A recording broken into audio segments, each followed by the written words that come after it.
Tout d'abord, merci pour votre intervention. Alors, je vous fais part tout d'abord d'une surprise, c'est que jamais vous n'avez parlé de philosophie. Alors, je fais fonctionner mon esprit critique sur ce que vous avez dit. Tout d'abord, j'aimerais savoir qu'est-ce que c'est que la littérature scientifique, qu'est-ce que c'est que ce concept. Vous avez dit souvent aussi, beaucoup de travaux montrent que, est-ce que c'est un argument? Je voudrais savoir la différence que vous faites aussi entre la véracité et la vérité. Donc, c'est assez pour l'instant, je pense.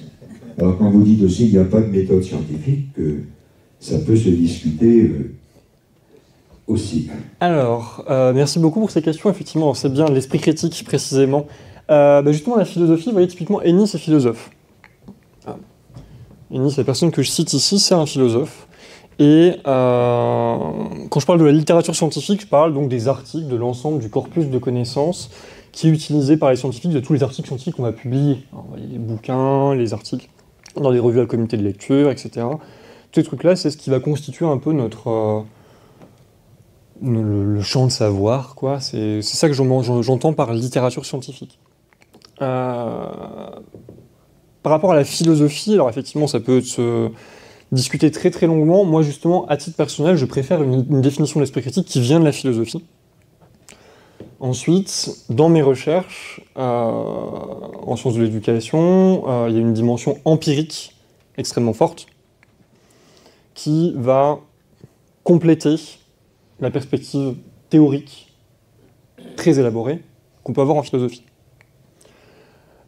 On peut considérer, donc je parlais de la science, hein, mais effectivement dans les conceptions, c'est une conception qui est beaucoup moins présente dans les discours médiatiques, la conception de l'esprit critique c'est de la philosophie, et ou l'inverse d'ailleurs.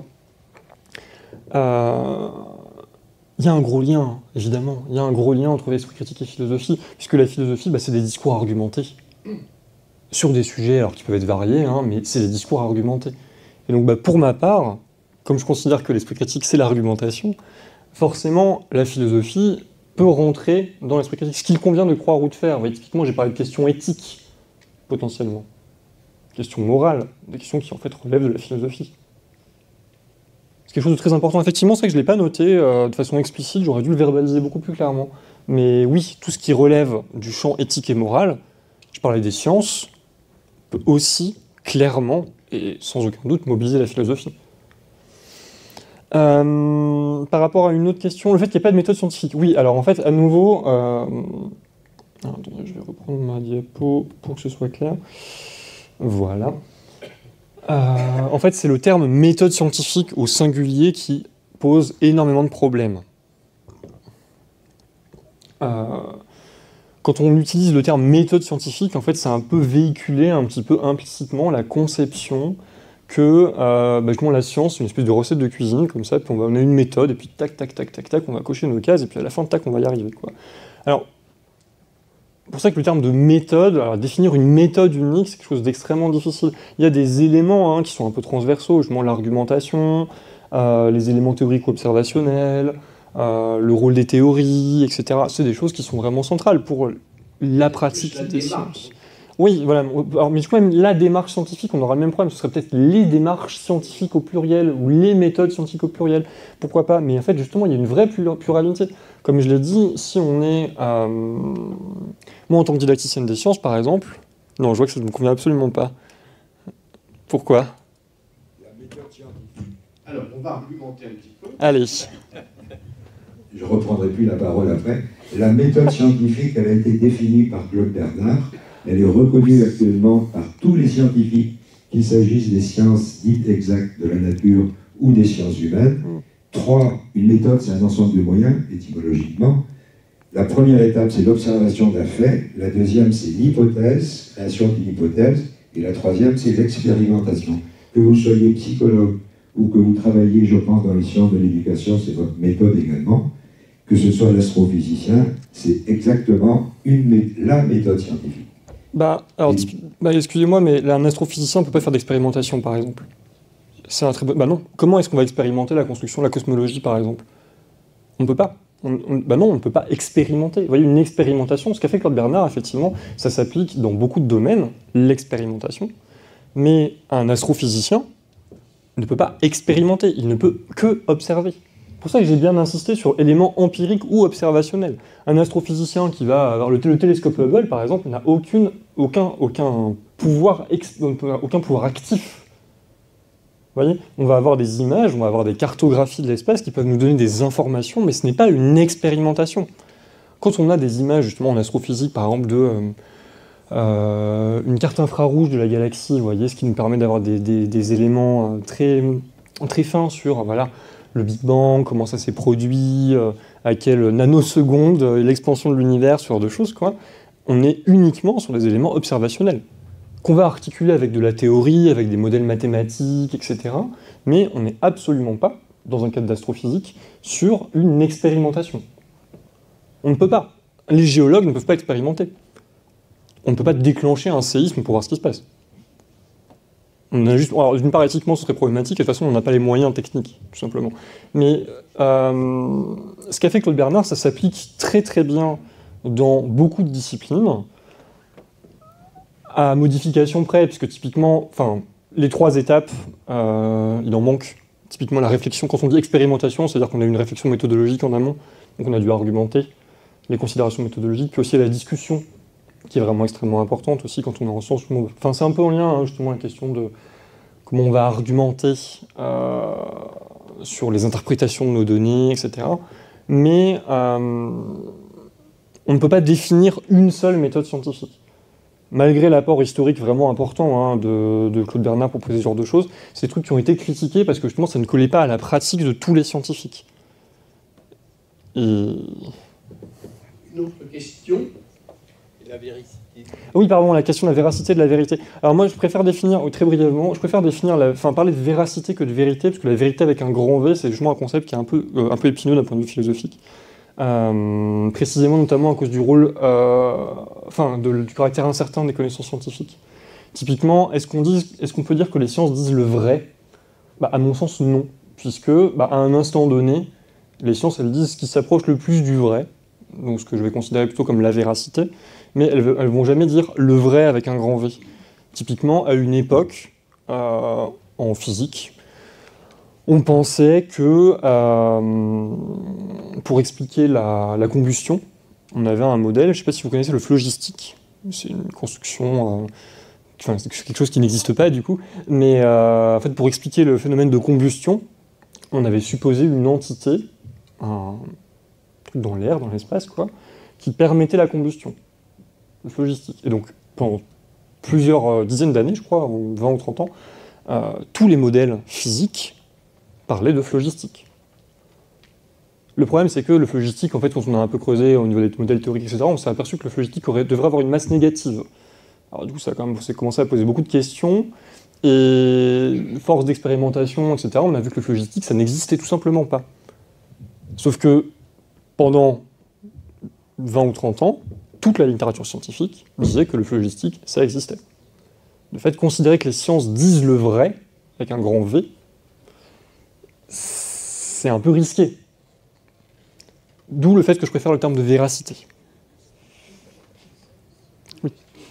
Oui, moi je suis d'accord avec vous sur la conception théorique. Je pense que beaucoup de gens seront d'accord sur cette conception théorique. Toutefois, elle est pavée de beaucoup d'exigences. On pourrait dire que c'est une conception très élitiste. Et donc je regrette un tout petit peu que vous n'ayez pas placé l'esprit critique dans la société actuelle.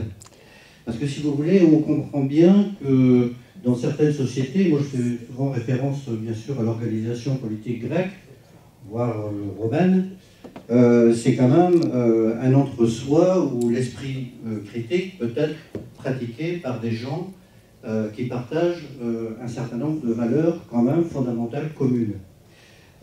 Aujourd'hui, l'esprit critique pour s'exercer dans de grandes organisations, notamment nationales, voire internationales, c'est un autre sujet.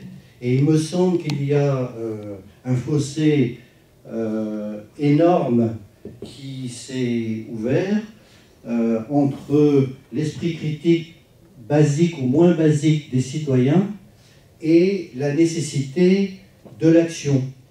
Quand on est décideur dans un certain nombre de domaines politiques, administratifs, directeur d'une centrale, directeur d'un hôpital, on a des décisions à faire passer. On a un flot d'esprit critique en face de soi. Il arrive un moment, si on veut aboutir, on passe dessus. Mais les gens aujourd'hui, parce que le niveau a augmenté, s'aperçoivent que, si vous voulez, leur esprit critique ne rencontre aucun écho dans les décisions, ou très peu d'écho dans les décisions qui sont prises. Donc j'aurais aimé, en fait, si vous voulez, que le problème de l'esprit critique soit quand même abordé dans la situation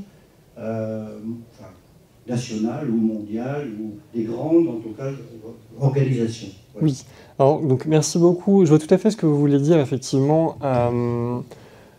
Le problème, enfin pourquoi est-ce que je n'en ai pas trop parlé ici, c'était que je préférais déjà d'abord un peu poser ce que c'était que l'esprit critique, puisque justement dans les travaux sur lesquels moi je peux me baser, etc., l'esprit critique, ça va plutôt être quelque chose qui va renvoyer à, entre guillemets, une caractéristique individuelle. Alors j'appuie un petit peu sur le fait que voilà, il faut les conditions matérielles pour avoir cet esprit critique, mais effectivement, tout ce qui est prise de décision démocratique, ce que je disais à la toute fin de ma présentation, dans la situation actuelle, effectivement, on est un peu contraint par notre système.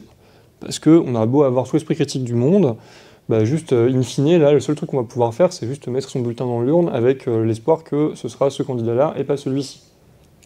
Et c'est tout. Effectivement, si on veut considérer un esprit critique au niveau d'une société, et pas uniquement au niveau des individus, il faut se pencher sur d'autres modes de fonctionnement démocratique. Typiquement, en ce moment, en France, on est sur une démocratie qui est représentative.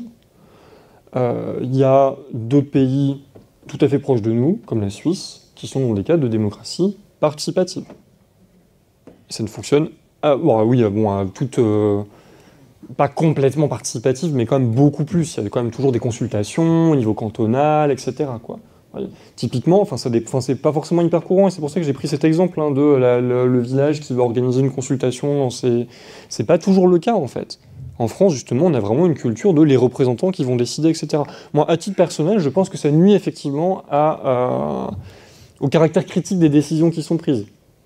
Puisque je travaille sur l'argumentation, donc les interactions humaines, il y a beaucoup de travaux scientifiques qui montrent que l'argumentation, c'est quelque chose qui est extrêmement bénéfique, extrêmement profitable. L'interaction, c'est quelque chose d'extrêmement profitable pour la prise de décision. On réfléchit beaucoup mieux à plusieurs que tout seul. C'est quelque chose de vraiment central. Et c'est ça le côté un peu traître, justement, de ce truc que même nous, en tant que citoyens ou citoyennes, le fait de dire on va faire nos propres recherches, on va se documenter, etc. Alors oui, c'était pas suffisant, il faut pouvoir échanger. Et précisément, comme vous l'avez dit, justement, à l'heure actuelle, on se retrouve dans un système où il y a des responsables, direction d'un hôpital, responsabilité politique, alors à différentes échelles, c'est local, communal, local, départemental, régional, national, international, qui vont prendre leurs décisions avec, on va dire, peu de recul sur les conséquences que ça peut avoir et sur les avis des gens qui sont concernés. Typiquement, je peux prendre mon exemple un peu spécifique. Moi, en tant qu'universitaire, je constate que les décisions qui sont prises pour gérer l'université, à l'heure actuelle, elles sont complètement antagonistes à ce que les universitaires demandent. Ça, c'est un truc, mais c'est vraiment, et c'est extrêmement manifeste, quoi. La loi de programmation de la recherche qu'il y a eu, quand il y avait eu une consultation qui avait été organisée par le ministère, genre 1 an avant, 95% des universitaires avaient demandé des trucs, et la LPR allait littéralement dans le sens inverse. 95%. On a quand même rarement vu un tel consensus dans la sphère académique. Les scientifiques, c'est comme des gens qui justement aiment bien se taper dessus mutuellement. Là, on avait quand même un consensus très très net. On est allé dans le sens inverse. Donc ça, oui, effectivement, là, ça pose, on pourrait dire, hein, ça pose une question d'esprit critique de la part des personnes qui font ce genre de décision. Alors oui, on peut se dire que voilà, ça manque peut-être d'humilité et d'honnêteté intellectuelle de penser que justement on va pouvoir décider contre toutes les personnes concernées que si finalement c'est ça la bonne décision à prendre. Bon, oui. Ensuite, après, il y a un côté un petit peu, entre guillemets, psychologisant à ça. C'est pas forcément qu'une question de compétence. En l'occurrence, c'est aussi des questions d'idéologie. Hein. Il y a la question de l'humilité, de l'honnêteté intellectuelle, la question de la réflexivité, mais aussi la question de la rigueur intellectuelle ou de l'ouverture d'esprit. Si on est campé sur ces positions en se disant « bah non, l'université, ça doit fonctionner comme ça », même si toutes les données nous disent l'inverse, même si tous les universitaires nous disent l'inverse, même si un des seuls trucs qui fait que notre système universitaire en France il tient la route, c'est qu'on a des postes fixes par rapport aux autres pays, malgré le manque de moyens, et ben on se dit « non, on va pas avoir de postes fixes », bon... on peut considérer que c'est une décision qui manque d'esprit critique. Ensuite, par rapport à votre question, je vais élaborer un petit peu plus aussi par rapport à ça, c'est très compliqué de considérer qu'on a, de façon générale, de l'esprit critique. Moi, à titre personnel, je préfère dire qu'une décision montre, témoigne, relève de l'esprit critique. C'est plutôt comme ça que je vais le formuler, parce que dire que quelqu'un a de l'esprit critique, mais là on est vraiment un peu prisonnier du langage, hein. Le terme d'esprit critique, vous voyez, ça fait vraiment cette espèce de capacité qu'on aurait ou qu'on n'aurait pas, quoi, de façon un peu binaire, alors que non, c'est une décision qui va relever de l'esprit critique. Un article dans la loi peut être tout à fait pertinent, perdu au milieu d'un article, d'une dizaine d'articles complètement stratosphériques. On poursuit avec d'autres questions, s'il vous plaît.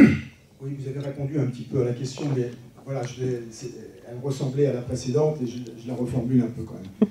Parce que c'est vrai que vous avez posé l'idée que l'esprit critique, il a à voir avec la démocratie, parce que l'esprit critique a à voir avec la prise de décision, alors que la science, elle a juste simplement à voir avec la production de connaissances. Absolument. Sauf qu'on est dans une société un peu particulière où,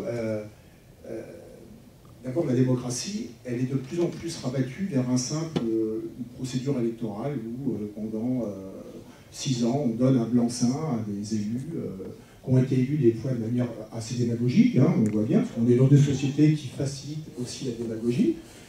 Et pour le coup, ça pose des questions sur la qualité de la démocratie actuelle. Oui. D'autant plus que cette démocratie, elle est dans un contexte culturel un peu particulier, où les réseaux sociaux, qui étaient peut-être au départ pensés comme un vecteur possible d'ouverture du débat, d'enrichissement du débat, sont devenus un enfermement des gens dans une petite bulle cognitive, et on voit même que ça, même à la télévision, je pense par exemple à l'émission de Cyril Hanouna. Ah oui, c'est une émission qui est regardée par, semble-t-il, 2 millions de personnes, ce qui est suivi par 2 millions de personnes, et Cyril Hanouna, il a un compte Twitter qui est suivi par 6 millions de followers, 10% de la population française. Donc, et on peut se demander, devant cette réalité-là, si en fin de compte,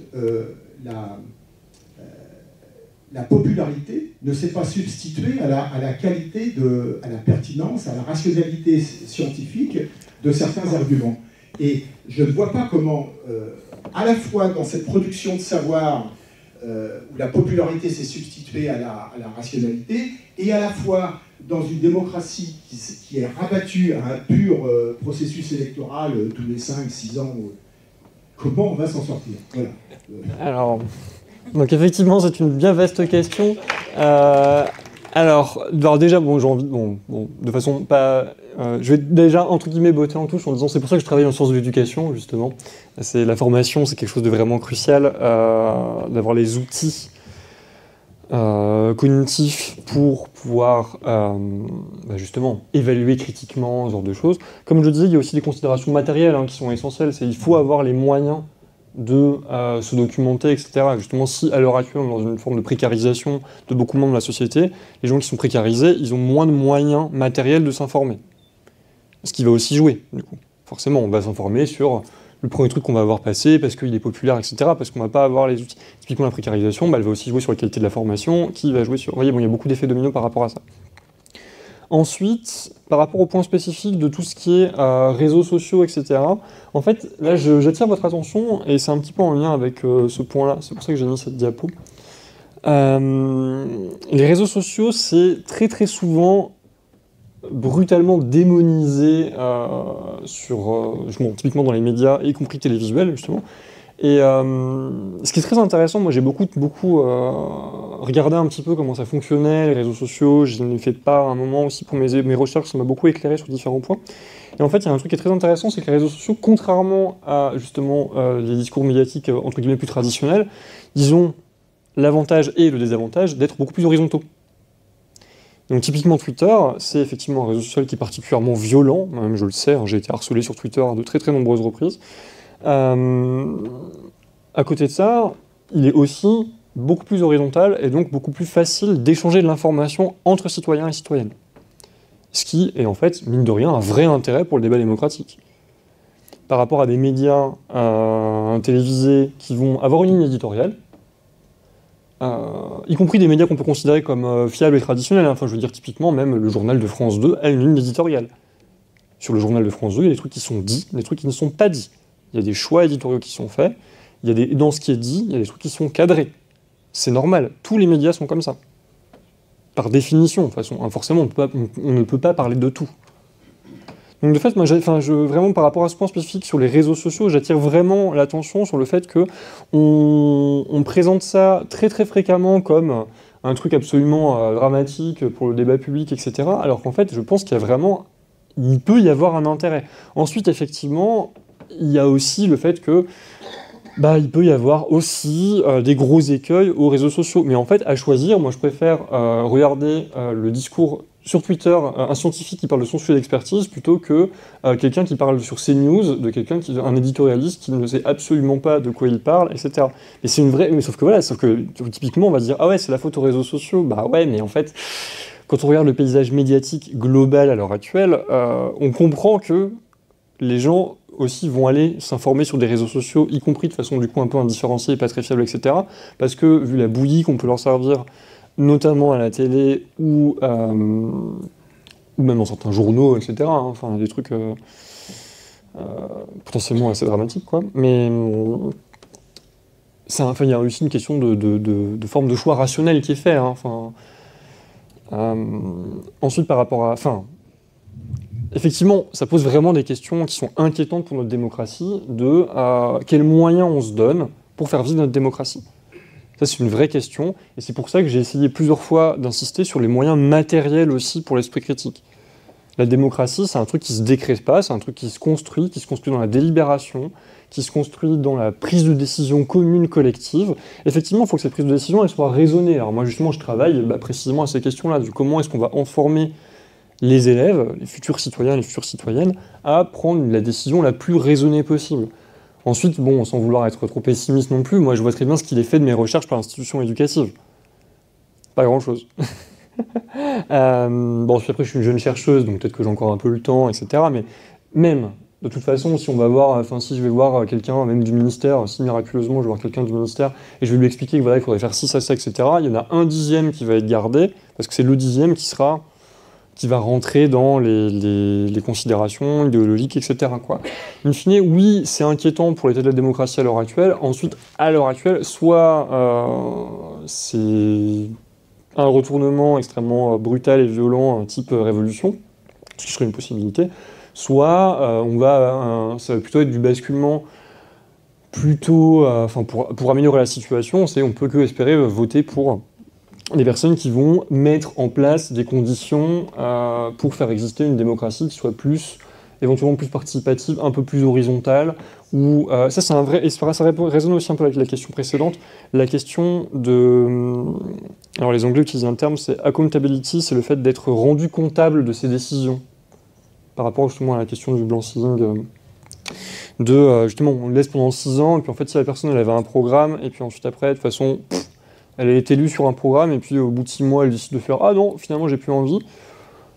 On peut pas vraiment y faire grand-chose. Et ça, c'est des vraies questions démocratiques, mais là, du coup, entre guillemets, on n'est plus sur l'esprit critique, parce que l'esprit critique, ça va vraiment être des considérations qui vont être d'ordre individuel, mais on est sur vraiment des questions d'organisation globale de notre société. Les deux vont se compléter, hein. L'esprit critique des citoyens et des citoyennes va permettre de construire une société organisée globalement. Une société organisée correctement va permettre de former convenablement des citoyens émancipés intellectuellement avec de l'esprit critique. Mais oui. Oui, vous entendez, oui. Moi, je crois que vous avez dit un mot très important. L'esprit critique, pour moi, passe obligatoirement par l'éducation. Pour faire un choix, il faut avoir une éducation. Or, aujourd'hui, qu'est-ce qu'on constate dans notre pays? C'est que l'éducation est laissée pour compte. Ça. Alors qu'en fait, c'est la base, vraiment la base de l'esprit critique pour faire des choix. Sans compter, et je suis complètement d'accord avec ce qui a été dit précédemment, c'est que, pour moi, la difficulté d'avoir un esprit critique, c'est d'aller chercher la bonne information. Il faut bien voir que, peu importe, Twitter maintenant avec Elon Musk, mais si vous prenez l'ensemble de la presse française, elle appartient à des industriels et des autres universités. Absolument. Vous savez, pour qu'un industriel mette systématiquement des financements à perte, c'est qu'il a bien compris qu'effectivement, il y a un retour sur investissement. Oui. Parce qu'un industriel, il veut gagner du pognon. Et s'il fait à perte, c'est qu'il y a un retour.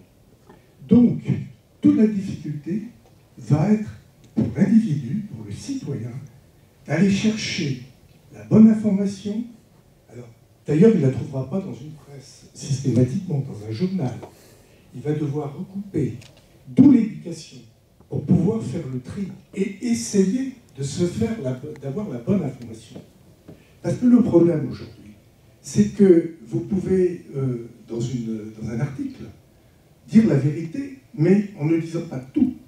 Et ce n'est qu'en allant chercher sur un autre journal ou dans un autre moyen d'information, vous allez pouvoir vous allez essayer de vous faire votre propre idée. À partir du moment où vous avez cette démarche intellectuelle, et donc que le jeune, par son éducation, lui a donné ces clés pour se faire une idée, se créer sa propre opinion et son sens critique, l'argumentation, il va la dérouler sans difficulté. Ça me semble, c'est pas la difficulté, c'est l'information qui compte. Et je terminerai sur un point important. Il y a, dans la presse, aujourd'hui, je pense qu'il y a très peu de journaux où, effectivement, il y a une ligne éditoriale. Mais pour avoir cette liberté, il faut avoir les moyens financiers de la liberté. Oui. Et si vous prenez, par exemple, je donnerai qu'un exemple, le Canard enchaîné a un capital, je dis bien des capitaux propres, de 220 millions d'euros. À partir du moment où vous avez un capital de 220 millions d'euros, vous pouvez effectivement vous permettre d'aborder tous les sujets avec liberté. Voilà. Donc je suis absolument d'accord avec vous, effectivement.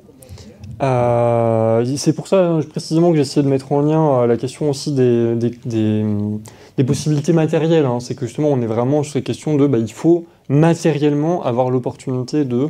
Et donc par exemple l'exemple du Canard enchaîné, c'est un excellent exemple à ce titre. Hein. C'est qu'on est vraiment matériellement, ils peuvent se permettre d'avoir une ligne éditoriale qui est plus libre, entre guillemets, par rapport à ce qu'ils veulent faire. Ensuite... Alors là, du coup, ça me fait un peu mal de le dire, parce que justement, je travaille en sciences de l'éducation. L'éducation, malheureusement, ça ne fait pas tout. Et ça, c'est aussi quelque chose qui, en fait, a un côté un peu dramatique, quelque part. C'est que justement, même si la personne va être très très bien éduquée, à nouveau, si elle n'a pas le temps, si on la met dans une situation où elle ne peut pas prendre une décision de façon convenable, eh ben, elle sera bloquée. En fait. Évidemment, elle prendra une meilleure décision, entre guillemets de base, quoi, que quelqu'un qui n'aura pas eu cette éducation. C'est clair. Mais c'est pas la totalité du problème. Alors évidemment, en plus moi je dis ça, c'est un peu déchirant, parce que moi je travaille spécifiquement sur cette éducation, mais les conditions, justement les conditions dans lesquelles on est, ça aussi va être quelque chose d'extrêmement important pour l'esprit critique. Un autre exemple du fait que l'éducation ne fasse pas tout, c'est certains scientifiques qui disjonctent. Il y en a de temps en temps, hein, comment il s'appelle, un exemple un peu ancien, qui était prix Nobel. Oh bah, Claude Allègre, par exemple, effectivement, c'est un bon exemple. J'ai entendu Claude Allègre. Il y en a plusieurs, hein, comme ça. Donc, là, bon, Claude Allègre, oui, je pensais pas à lui, je pensais à Montagnier aussi, qui est un bon exemple de ça. Même Serralini d'ailleurs, hein, parce que quand je parlais de l'affaire Serralini tout à l'heure, voilà, Serralini, c'est un scientifique qui était très compétent dans son domaine, etc. Jusqu'à ce qu'il vrille complètement en disant les OGM, c'est pas bien, etc., qu'il bidouille des expérimentations pour faire ce qui a été appelé ensuite l'affaire Serralini, quoi. L'éducation, ça ne fait pas tout. Il y a des médecins qui vont tenir des positions complètement stratosphériques sur la santé. Il y en a, ça arrive. Pourtant, ces médecins sont éduqués. Il y a des universitaires, voilà, donc bon, doctorat, nanana, qui peuvent avoir des positions lunaires sur, pas forcément leur domaine de compétences, mais quand même. Moi, typiquement, hein, voilà, moi je suis universitaire, je passe un doctorat, etc.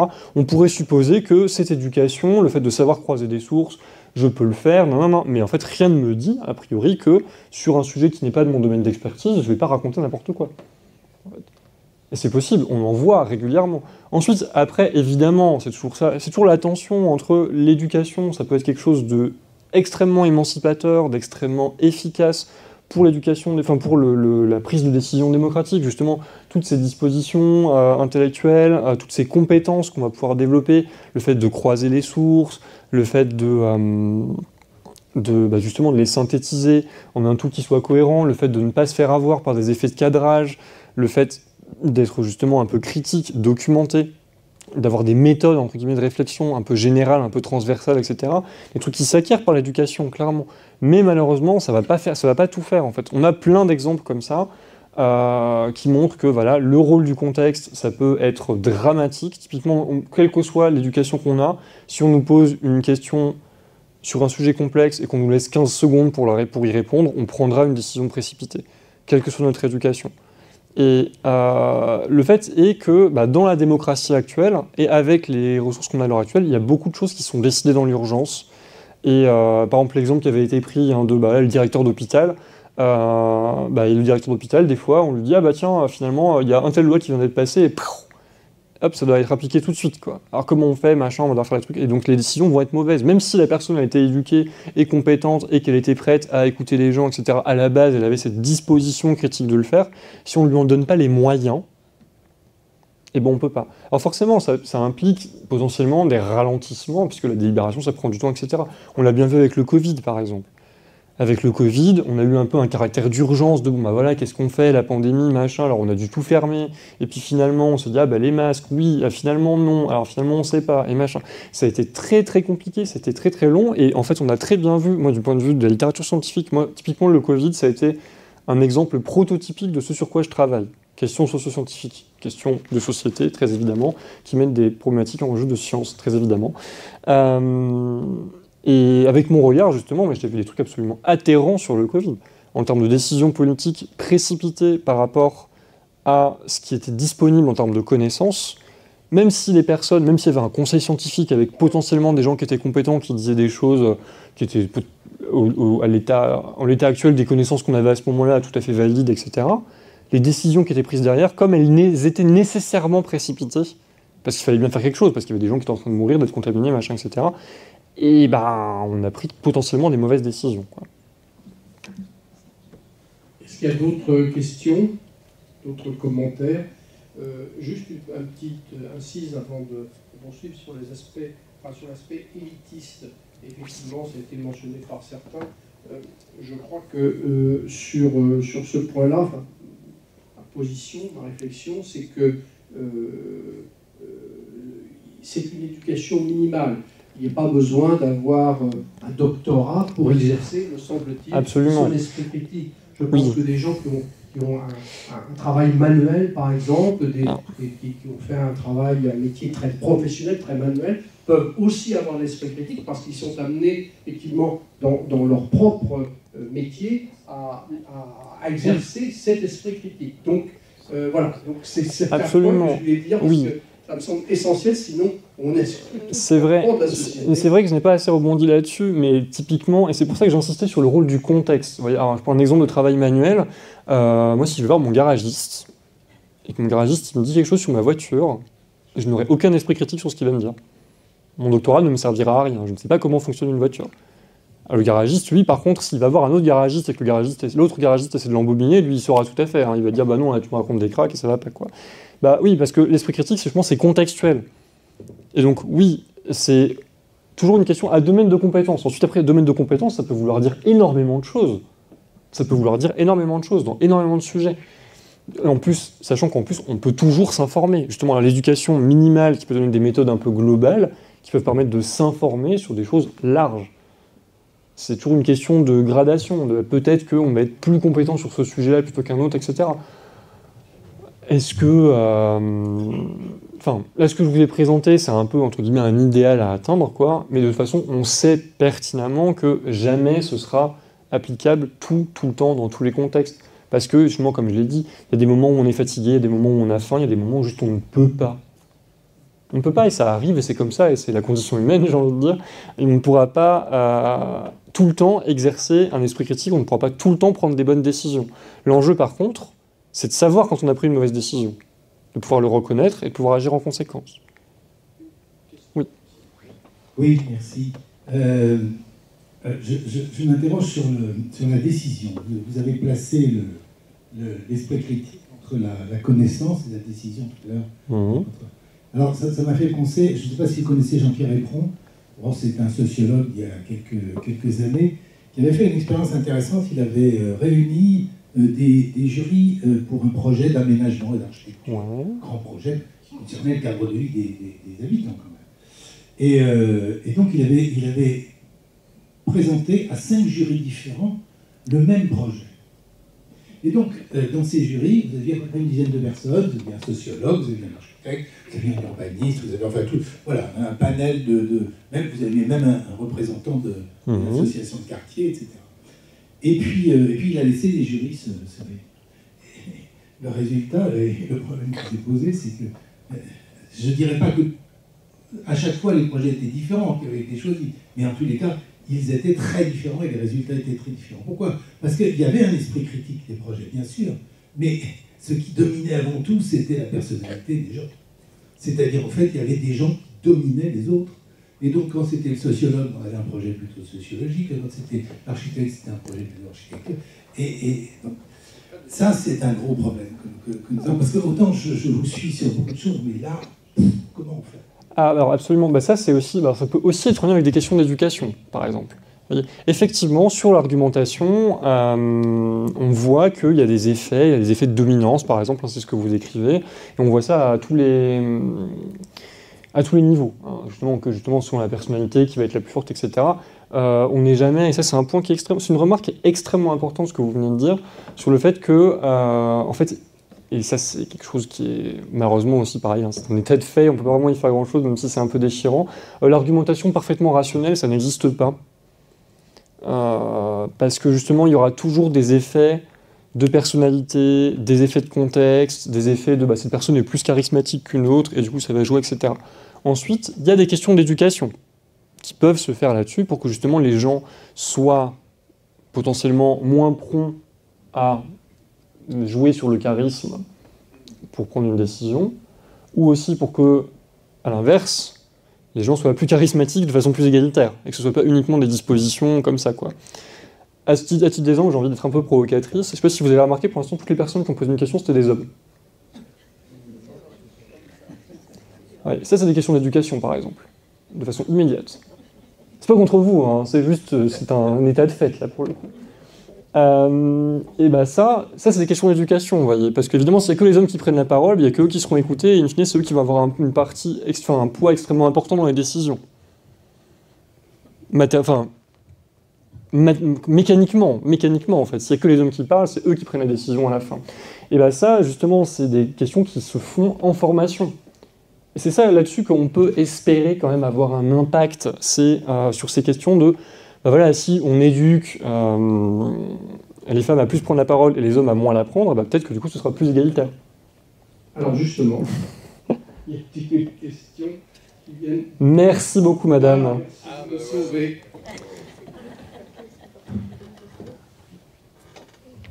Je vais essayer d'équilibrer un petit peu les Parfait. sujets. Juste une question, une suggestion. on parle d'éducation, ne serait-il pas intéressant d'éduquer nos élus? Parce que quand on voit le niveau des débats parlementaires ces derniers temps, ce serait intéressant de faire cette conférence débat auprès de nos élus. Absolument. Qu'est-ce que vous en pensez? Moi, je serais complètement d'accord pour qu'il y ait une formation pour les personnes qui soient élues. Et ça à tous les niveaux. Ça n'existe pas. Et ça, à ma connaissance, je ne crois pas. Mais alors peut-être qu'il y a des formations sur les aspects techniques, j'imagine. Peut-être qu'il y en a, hein, je ne sais pas. Ça vraiment, pour le coup, je ne sais absolument pas. Et peut-être que je vous dis n'importe quoi. Mais si ça existe, je ne sais pas si c'est suffisant. Je ne pense pas. Si ça n'existe pas, oui, ça devrait être fait. Parce que dans tous les domaines, on se dit, bah voilà, enfin. Et ça, c'est quelque chose qui, justement, en tant que personne en sciences de l'éducation, la formation, parce que c'est ça, sciences de l'éducation et de la formation, c'est le nom complet de ma discipline, c'est quelque chose qui est vraiment extrêmement important, qu'on met en avant, c'est que dans toute activité humaine, il faut une formation. Pour des fois, des trucs qui semblent complètement trivial. Mais alors, j'ai par exemple une collègue qui a fait sa thèse de doctorat sur la formation des meneurs d'attelage. Des meneurs d'attelage sur les calèches. Et en fait, c'est beaucoup plus compliqué que ce qu'on pense. J'ai un peu consulté sa thèse et c'est impressionnant le nombre de compétences extrêmement fines qu'il faut avoir, des trucs situationnels, contextuels, une vision de la situation, un truc que je me serais jamais douté qu'il y avait ça, quoi. Et donc on se dit, bah ouais, en fait, pourquoi est-ce que si on est élu, on n'aurait pas de formation à la prise de décision, justement à la prise de décision raisonnée, réflexive, etc. Effectivement, ça pourrait être une possibilité. Je ne pense pas que ça fasse tout, parce que malheureusement, comme ça a été dit, la prise de décision parfaitement rationnelle n'existe pas, et les idéologies, ça existe. Les consultations publiques, il y en a déjà. Les personnes qui prennent des décisions ont des conseillers, les députés ont des assistants parlementaires, etc. Il y a aussi des questions d'idéologie qui se jouent. Ensuite, peut-être que, justement, les différentes idéologies, elles s'évaluent aussi, elles se jugent, elles se discutent, elles se critiquent, et peut-être que justement si les personnes étaient mieux formées, elles s'accrocheraient peut-être un peu moins à des idéologies mortifères. Ça, c'est aussi effectivement une possibilité. Oui. Oui, je vais juste compléter ce que dit ma voisine. Donc les élus enfin la formation est bien ouverte aux élus, sauf qu'elle n'est pas obligatoire. J'ajouterais que dans les instances locales, on peut aussi regarder en ligne la teneur des débats, et c'est vrai qu'il y a des attaques personnelles qui ne contribuent pas, on va dire, à la démocratie. Oui, clairement. Voilà, et puis juste un petit commentaire sur le genre. Peut-être que nous, les femmes, on a une promptitude à écouter et ne pas juste élaborer la réponse mais c'est des questions... avant d'avoir écouté et avoir eu une écoute active de Carl Rogers. Voilà, mais c'est des questions d'éducation, ça, justement, par rapport aux questions de genre. Il y a vraiment des questions d'éducation, et il y a beaucoup de travaux de recherche qui montrent qu'il y a des effets très fins sur l'éducation genrée, mais y compris de façon implicite, quoi. Mais par rapport à votre remarque, donc je ne savais pas, merci beaucoup de me l'apprendre, que du coup il y avait une formation et qui n'est pas obligatoire, et du coup ça m'intéresserait beaucoup de voir ce qu'il y a dans ces formations, justement. Là, en tant que chercheuse qui travaille sur ces questions, là, ça m'intéresserait vraiment de savoir. Donc... Oui. Oui, moi ma question c'était, le sens critique on peut l'avoir à un niveau individuel, voire à un niveau de petit groupe, voire dans une assemblée comme ici où on est venu, voilà. Mais quid du passage au groupal? Ça c'est terrible, parce qu'un groupe souvent se mobilise autour d'ordre, et l'ordre n'est pas au pluriel. Au niveau de... Un groupe a besoin de credo. Un groupe, on voit bien l'histoire, combien c'est redoutable ces effets de groupe, ces mobilisations, et on perd complètement le sens critique. Qu'il s'agisse de religion, qu'il s'agisse de politique, qu'il s'agisse... Enfin, c'est... Voilà, c'était ma question. Ensuite, effectivement, c'est une vraie question. Alors là, pour le coup, je pense pas être complètement compétente pour parler de ça, parce que je pense que ça renvoie plus à l'histoire, à des sciences politiques qu'à des sciences de l'éducation. Mais effectivement, il y a un vrai enjeu, et c'est aussi pour ça justement qu'on essaie d'y travailler, nous, de notre côté, justement en éducation, à former les citoyens, justement, à pouvoir prendre des décisions démocratiques globales aussi. Dans le contexte de société dans lequel on vit, avec justement des questions technologiques qui peuvent impacter tout le monde, les questions de changement climatique qui impactent littéralement le monde, ce genre de choses, les élèves, qui sont les futurs citoyens et les futures citoyennes, ont aussi à gérer des décisions qui sont très larges. Ensuite, par rapport aux questions de est-ce que les groupes ont besoin de credo, etc. Je pense pas qu'il y en ait besoin. Je pense que c'est plutôt un... Comment dire, ça prend le pas sur potentiellement d'autres choses, parce que c'est plus facile, parce que c'est plus confortable, parce que matériellement, il y a des choses qui vont prédominer, quoi. Mais je pense pas que ce soit nécessaire. À ce compte-là, je ne serais pas fataliste en me disant que nécessairement, pour passer à une société un peu large, etc., on est obligé, on est condamné à être dans l'aveuglement au niveau de notre société, quoi. Je pense que l'éducation elle joue un rôle important là-dedans, et je pense d'une part, et d'autre part, je pense vraiment aussi que le contexte dans lequel on est, à l'heure actuelle, qui est un contexte quand même totalement inédit d'un point de vue historique, va avoir des impacts énormes en termes de prise de décision démocratique, etc. Par rapport à un exemple, par rapport à ce que vous dites sur les exemples historiques, justement, aujourd'hui, on est dans un contexte mondialisé et on a Internet. Internet, on parlait un peu des réseaux sociaux, etc. Internet, c'est quand même un outil assez hallucinant. Je pense que ça peut vraiment, vraiment changer la donne en termes de prise de décision démocratique, d'organisation citoyenne et de débat, justement, horizontal. Moi, dans mes recherches, j'ai beaucoup travaillé sur le débat numérique, parce que il y a des vrais intérêts, et pas que sur les questions de distance et les questions de groupe. Le débat numérique peut aussi permettre justement d'autres formes de débat qui peuvent permettre d'autres choses. Un exemple extrêmement bateau, c'est que une argumentation orale, une seule personne peut s'exprimer à la fois. Dans un débat numérique, tout le monde peut écrire en même temps. Dans un débat numérique, on ne peut pas se couper la parole. Il y a aussi des travaux qui sont faits sur le fait que justement un débat numérique, il y a le côté de la médiation par l'ordinateur, ça peut aussi faciliter la prise de parole des personnes qui sont plus timides ou qui ont des difficultés d'expression. Évidemment, si on est bègue, on va avoir du mal à prendre la parole, ne serait-ce que par le poids social que ça porte sur nous, quoi. Alors qu'on pourrait avoir des choses très intéressantes à dire. Sur deux choses, ça peut vraiment changer la situation de prise de décision démocratique, je pense. Ensuite, à voir, on ne sait pas comment ça va dérouler, je pense pour le meilleur ou pour le pire.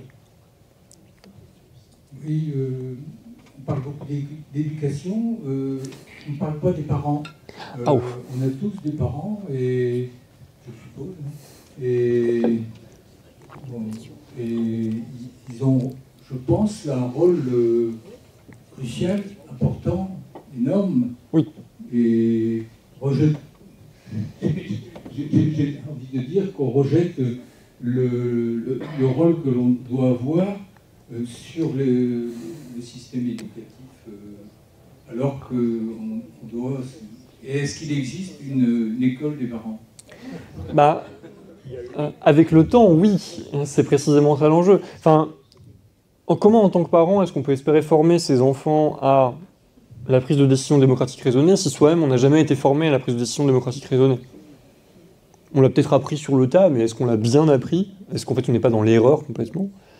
Enfin, je suis d'accord, les parents ont aussi un rôle très important à jouer, mais en fait, à l'heure actuelle, le moyen qu'on a pour uniformiser ça, ce sera l'école. Avec tous les problèmes que peut avoir l'école par ailleurs. Évidemment, c'est clairement pas la panacée, quoi. Mais on va quand même devoir, à un moment, passer aussi par l'école. Parce que justement, les parents, là, les jeunes que moi, je peux contribuer à former dans mes recherches, etc., quoi. Oui, ils ont des parents, mais ces parents, personne ne les a formés à faire ce que je fais, parce que ce que je fais est nouveau, justement. Donc, on peut imaginer... Alors, ça ne veut pas dire que personne ne sait débattre, etc. Mais là, pour le coup, on est vraiment tout à fait tributaire de la qualité de l'éducation qui avait pu être reçue par ailleurs sur d'autres éléments qui ont pu être mis en lien de façon pas presque aléatoire, en fait, quoi. Si on a eu un cursus justement en philosophie, par exemple, on a eu un cursus en philosophie, donc du coup on sait argumenter, et puis est-ce qu'on avait la conscience politique pour appliquer cette argumentation, cette capacité d'argumentation qu'on a en philosophie à des éléments politiques, et du coup là, est-ce qu'on va pouvoir transmettre ça ensuite à ses enfants ? Oui, peut-être, mais ça fait beaucoup de si pour compter sur le fait que... Ensuite, il y a de plus en plus de choses qui mettent en lien l'éducation des enfants, l'éducation des... et les parents, l'école et les parents, quoi. Parce que justement, on sait très bien qu'on ne peut pas complètement dévoluer le rôle de l'éducation à l'école, quoi. il y a aussi un rôle important. Oui. Une autre remarque, le fait de voyager de plus en plus, de passer d'une classe sociale à l'autre, de se renseigner sur ce qui se passe à droite, à gauche, je pense que c'est aussi une très bonne approche aussi de l'argumentation, parce qu'on constate que dans tel domaine, il se passait, les gens, au niveau des Gilets jaunes par exemple, c'était une expérience extraordinaire. Les gens se sont posés, ils ont eu le temps sur les ronds-points, et en fait, c'était incroyable, quoi. Oui, je suis tout à fait d'accord avec vous, et justement c'est un peu ce que j'essaie de dire sur la question d'humilité et d'honnêteté intellectuelle, le fait de savoir se mettre à la place d'autrui. Ça, c'est pas un truc qui s'apprend comme ça. Évidemment, si on reste dans un entre-soi complet, on va avoir des difficultés énormes à se mettre à la place d'autrui. Si on a rencontré des personnes qui sont variées, si potentiellement on a voyagé, si on a discuté avec des gens qui ne sont pas de notre milieu social, etc., on va avoir beaucoup plus de facilité à se mettre à la place des gens et du coup à comprendre leur position et du coup à enrichir notre propre vision de différents arguments plus complexes, etc. Et donc, in fine, on aura une meilleure prise de décision pour nous-mêmes, parce que notre argumentaire global sera beaucoup plus robuste. Si je dois voter pour un tel candidat, mais parce que j'ai mes intérêts spécifiques de personnes, justement, une classe sociale plutôt aisée en tant qu'universitaire, etc., si je suis que avec des universitaires, alors oui, je vais être un peu le nez dans mon guidon, etc., mais si je côtoie justement des gens de milieux sociaux beaucoup plus défavorisés, effectivement, ça va peut-être me dire « Ah, peut-être qu'il faudrait que je vote quelqu'un d'autre, finalement, parce que ça va peut-être moi me servir, mais ça va peut-être planter complètement quelqu'un d'autre, quoi. » Par exemple. Oui. On approche de la fin du débat. Donc, une question. Oui, il me semble qu'un penseur allemand toujours vivant, je crois Habermas, a écrit des ouvrages sur la bonne décision.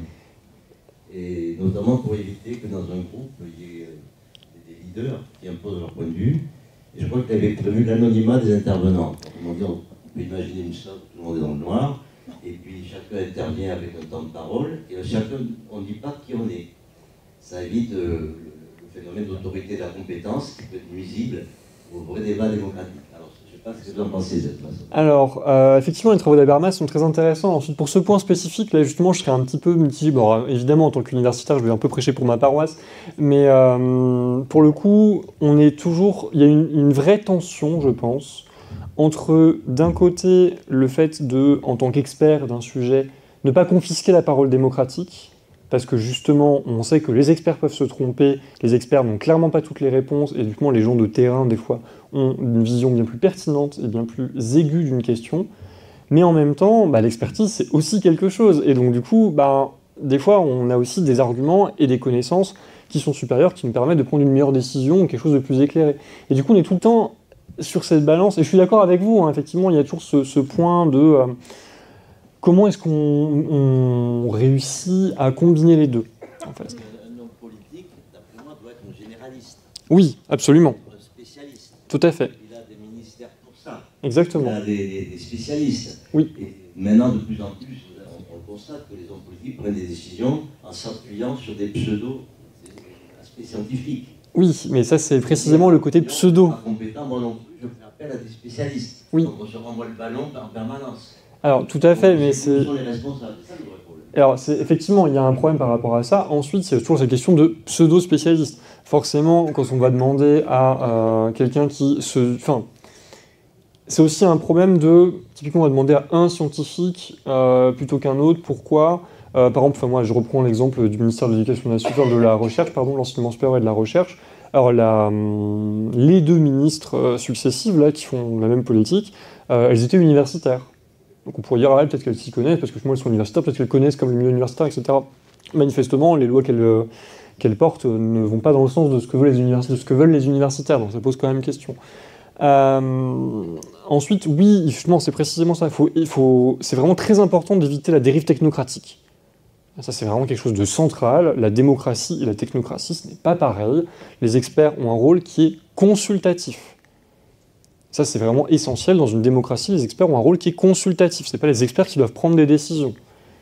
Ça, c'est quelque chose d'essentiel. Enfin, moi, typiquement, en tant que chercheuse en éducation, je pourrais donner des éléments, peut-être, j'espère, très pertinents sur différentes choses sur l'éducation, sur l'esprit critique, voilà, en didactique des sciences, éventuellement, mais je ne pourrais pas prendre une décision politique globale. C'est quelque chose de très important. Ensuite, cela dit, voilà, il y a quand même un rôle consultatif qui doit être écouté, mais qui doit être global. C'est ça l'enjeu des consultations, c'est que c'est pas juste un ou une experte qu'on doit demander, et c'est pas juste à un ou une prof, et c'est pas que aux experts ou que aux profs ou que machin. Les consultations, c'est large. Normalement, il faut demander à tous les acteurs, ou le plus possible d'acteurs, d'une controverse, d'une situation, pour prendre une décision qui soit convenable. Plus d'autres questions? Eh bien, on va clore le débat pour ce soir. Je pense que c'est très intéressant. Merci beaucoup pour les échanges, c'était très intéressant. Merci.